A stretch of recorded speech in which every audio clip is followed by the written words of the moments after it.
Ako si Maria at ito ang aking kwento.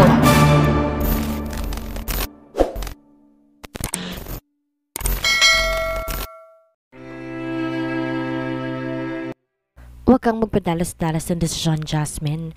Alam ko galit ka lang kay Lance kaya nasasabi mo yan. Gumuhit ang sakit sa mata ni Jasmine bago siya tumingin sa kapatid. Galit? Hindi lang ako galit, Fernan. I loathe him to the core of hell. Alam mo kung gaano ko siya kamahal noon, di ba? Natauhan lang ako, Fernan. Kung patuloy mong babanggitin ang pangalan ng lalaking yun, mabuti pa, umalis ka na lang. May talim na taboy ni Jasmine sa kapatid niya. Napabuntong hininga na lang si Fernan. Mukhang di na talaga mapipigilan si Jasmine sa pasya nito. Pagkalabas ni Fernan sa kwarto ni Jasmine, nagpaalam siya sa magulang. Aalis na pa uwi sa pad niya. Hindi na siya namamalagi dito sa mansyon dahil marami siyang penthouse, condo at villa na inuuwian. Pero sa loob ng isang buwan, kailangan niyang umuwi sa mansyon na to para makasama at madalo din ng mga magulang kapag ka narito ito. Napapailing na bababa si Fernan ng kotse pagkalabas niya ng kanilang gate. Nakita na naman niya ang sasakyan ni Lance sa labas ng kanilang gate na naghihintay kay Jasmine para makausap ito. 6 na araw na itong naghihintay, subalit hindi pa rin to kinakausap ng kapatid niya hanggang ngayon. Go back to work, Lancelot. Baka nakakalimutan mo. Hindi ka lang isang doktor. Remember that you are a CEO of a hospital kaya hindi ka dapat nagpapabaya. Fernan frowned when he noticed Lance was drunk. He could smell the hint of alcohol on him. Shit, Lancelot. Don't tell me you've been drinking since the last day you've seen my sister. Napailing-iling si Fernan habang nakatingin kay Lance. Napansin niya rin di pa to nagpapalit ng suot mula nang huling makausap si Jasmine. Halos 1 week pa lang nakakaraan. Simula na maghiwalay ang dalawa pero nangangayayat agad ito. You look like shit, Lancelot. Puna ni Fernan. I know. Wait until you fall in love and you will know how it feels to be like shit. Walang kabuhay-buhay na sagot ni Lance sa binata. Bumuntong hininga si Fernan. Di niya alam kung tama bang sabihin pa niya to kay Lance o hahayaan niyang malaman ito sa ibang tungkol sa nalalapit na kasal ni Jasmine at Jet. Oo, galit siya sa ginawa nitong pananakit sa kapatid niya pero nakita niyang bumawi ito at binahal talaga ang kapatid niya. Pero hindi rin niya masisisi si Jasmine kung magalit to kay Lance dahil hindi maliit na bagay lang ang kasalanan ni Lance dito. Nawala ng kapatid niya ng anak at napakasakit nito para kay Jasmine bilang babae at isang ina. Michael, let's talk. Tungkol saan? Kung sasabihin mo sa akin na yan ko si Jasmine, hindi ako papayag, Fernan. Bumuntong hininga si Fernan. Hindi yan ang sasabihin ko, Lancelot. Pero may kinalaman pa rin naman to kay Jasmine. Tumingin ang binata sa mansyon nila. Kung sasabihin niya to kay Lance dito sa labas, baka hindi nito matanggap at magwala. Ang mabuti pa ayaan niya to sa ibang lugar. Kung gusto mong malaman na sasabihin ko, sumunod ka na lang. Anang binata bago pumasok ng kotse at pinasibad yon paalis. Tumingin muna si Lance sa mansyon ng mga Crawford bago sumakay ng sarili niyang kotse para sundan si Fernan. Kung ano mang sasabihin nito'y mukhang mahalaga. Baka may kinalaman to sa taang pinapaimbestigahan ni Fernan. Inihinto ni Fernan ang kotse sa tapat ng isang parke. Nang makababa si Lance, sinagisan to ng binata ng isang kaha ng sigarilyo. Subalit inihagis to pabalik ni Lance. Bukod kasi sa alak, wala siyang ibang bisyo. What about it, Fernan? Tungkol ba sa taang may kinalaman sa aksidente ni Jasmine ang sasabihin mo? May resulta na ba sa investigasyon? Natigil sa paghithit ng sigarilyo si Fernan at umiling sa tanong nito. Hindi pa nakakahanap ng ebidensya ang mga investigador hanggang ngayon dahil walang na-trace na nanggaling ang pera sa bangko. Wala rin makapagsabi kung hanggang saan galing ang pera ng driver kahit ang sarili niyang pamilya mismo. Kaya nagsisimula ang mga inupahan kong private investigator na nag-imbestiga sa mga kaibigan o malalapit na tao ng suspect bago siya nawala. Natigilan si Lance. Ano pala ang gusto nitong sabihin sa kanya? Ang sabi nito kanina may kinalaman kay Jasmine ang sasabihin nito. Bigla tuloy siyang hindi mapakali. Then what would you like to tell me, Fernan? Si Jasmine, ikakasal na siya sa iba, Lancelot? Are you kidding me? Lumapit si Lance kay Fernan, galit na kinuwelyohan ito. Walang nobyo si Jasmine bukod sa akin at kakahiwalay namin dalawa. If this is your way to say to let her go, pas hindi ako naniniwala sa'yo.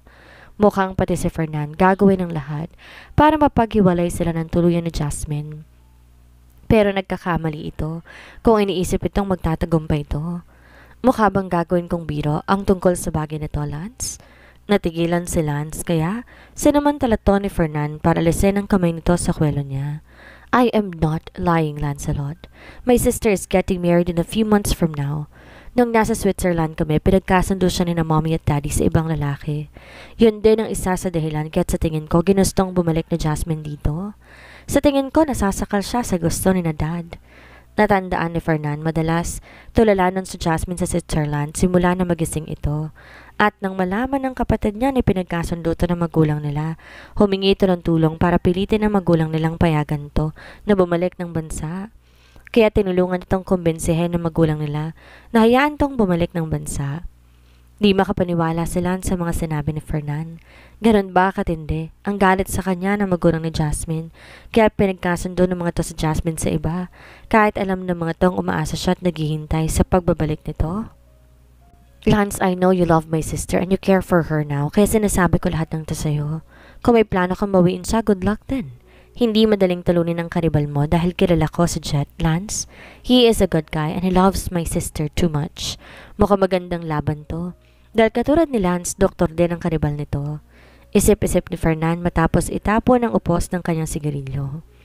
Nanlilisik ang mata na binato ni Sarina ang cellphone na hawak niya.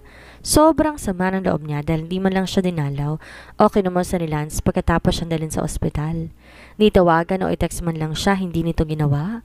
Wala ba tong pakialam sa kanya? No. Kasalanan to ng pesteng babaeng yon. Pinaandar niya ang wheelchair niya palabas ng kwarto. At nang makita niyang kasambahay nila, tinawag to ni Sarina. Ipatawag bang driver, may pupuntahan ako? Nag-aalangan kumamot sa kilay ang kasambahay. Bilin ng mommy nito na huwag papayagan si Ma'am Sarinang umalis. Baka mapagalitan siya. Bingi ka ba? Ang sabi ko, sabihin mo sa driver, ihatid ako. Pero Ma'am Sarina, ang bilin kasi ng mommy mo ay isa ka pang peste. Gusto mo ba tanggalin kita sa trabaho mo? Nang umiling to sa sinabi ni Sarina, muli niya tong binulyawan. Oh, yun naman pala eh. Ano pang hinihintay mo? Sundin mo ng utos ko? Walang nagawa ang kasambahay kung hindi sumunod sa utos ni Sarina. Nang dumating ang driver, pinagtulungan ng mga tong buhatin ang wheelchair niya pababa. Muntik pa siyang mapilay dahil kay Jasmine. Peste talaga siya. Hindi siya papayag na hindi makaganti sa pagtulak nito sa kanya. Makikita niya. Ma'am Sarina, saan tayo pupunta? Tanong ng driver pagkatapos silang maisakay ang kanilang mga amo sa likuran. Sumenya si Sarina sa babaeng kasambahay para pasakayin din to sa sasakyan. Huwag ka munang aalis dahil kailangan ko pa ng alalay. Nang makasakay ang babae, inutusan na ni Sarina ang driver na magmaneho na. Sinabi na niya kung saan sila pupunta, sa isang law firm kung saan may kilala siyang abogado. Ide-demanda niya ang visit to Jasmine na yon. Manalo man to sa kaso, at least mapapahiya ito. Kakalat ang ginawa nito sa kanya. Sapat na sa kanya ang ganting yon sa ngayon. Ma'am Sarina, narito na tayo. Imporma ng driver sa among babae.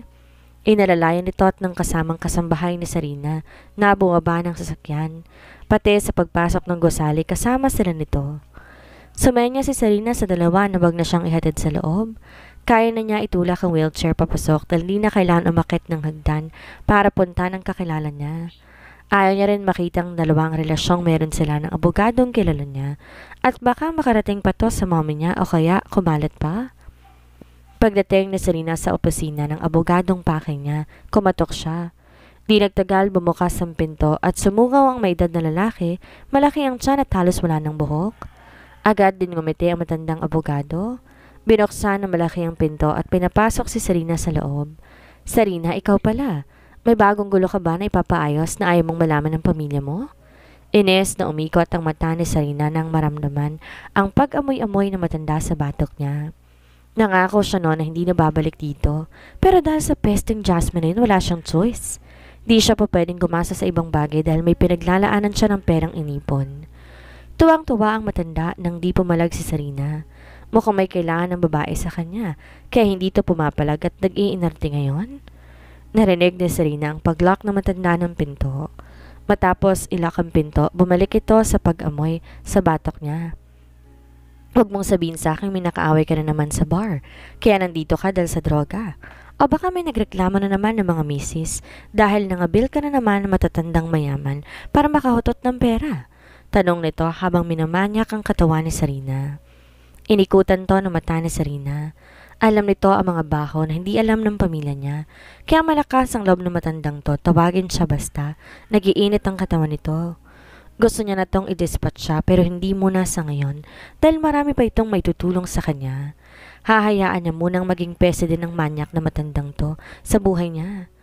Gusto kong magsampa ng kaso sa taong kinasusuklaman ko. Kahit di mo ipanalong kaso, gusto ko lang ma-broadcast sa buong mundo ang ginawa sa akin ng babaeng yon. Hindi niya mapapatawad ang pagtulak nito sa kanya sa hagdan. Hinampas niya ang hita. Nakita mo ang kalagayan ko? Siya ang may gawa sa akin ito. Peste siya. Isa siyang malaking malas sa buhay ko. Kapag kumalat ang ginawa ni Jasmine sa kanya, naisip niya na baka umalis to ng bansa. Hindi ba ganun ang ginagawa ng mga tao na mayayaman? Ganito nila didepensa ng sarili nila dahil sa kahihiyan. Napangisi si Serena. Kapag umalis si Jasmine ng bansa, madali niyang maisa sa katuparan ng plano niya. Sa ngayon, hahayaan niyang magsawa ang matandang to sa katawan niya. May kapalit naman tong pabor. Habang binababoy si Serena ng matanda, wala siya ibang sinisisi sa isip niya kung hindi si Jasmine. Ito ang dahilan kaya't nasirang plano niya na magkaroon ng maganda at marangal na buhay, kaya't gagawin niya lahat para magdusa ito kahit hindi na maging masaya. Nakangising nagsuot ng pantalon ng abogado pagkatapos pagsawaan ng katawan ni Serena. Ang swerte ng matandang katulad niya dahil nagagawa niyang galawin ang modelong kagaya ni Serena. Tinulungan pa niya itong magsuot ng kasuotan. Alam mo, tuso ka. At yan ang nagustuhan ko sa'yo kaya kita tinutulungan, Serena. Puri ng matanda, sabay pasado ng tingin sa katawan ng kaulayaw. Inikutan to ng mata ni Serena. Ang daming kuda ng matandang to. Kaya lang naman siya nito tinutulungan dahil sa katawan niya. Bumalik sa upuan ng matandang abogado na parang walang nangyari bago tinanong ni Serena. Siya nga pala, sino bang taong gusto mong kasuhan? Mukhang galit na galit ka sa kanya at wala kang balak hututan siya ng pera at palabasing biktima ka. Hindi lang ako galit sa babaeng yun, gusto ko siyang mawala.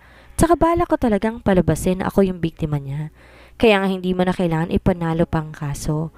Ang gusto ko lang maging masama siya sa mata ng lahat. Matalim na sabi ni Serena sa abogado. Gusto kong tulungan mo kung ipahiya ang babaeng yan. Aniya sabay hagis ng litrato ni Jasmine sa harap ng matanda. Kumunot ang noon ng matanda habang nakatitig sa larawan. Huwag mong sabihin sa akin na hindi mo siya kilala. Tanong ni Serena, kunot ang noo. Binaba kasi ng abogado ang picture ni Jasmine at inihagis pabalik sa kanya. Siya si Jasmine Crawford. Alam ko, Serena. Ang mabuti pa umalis ka na. Gusto kong magsampa ng kaso sa kanya sa lalong madaling panahon. Kung nahihibang ka na, wag mo akong idadamay. Wala akong balak kalabanin ng isang Crawford. Namumutla at napapanunok na wika naman matanda. Umalis ka na, bata.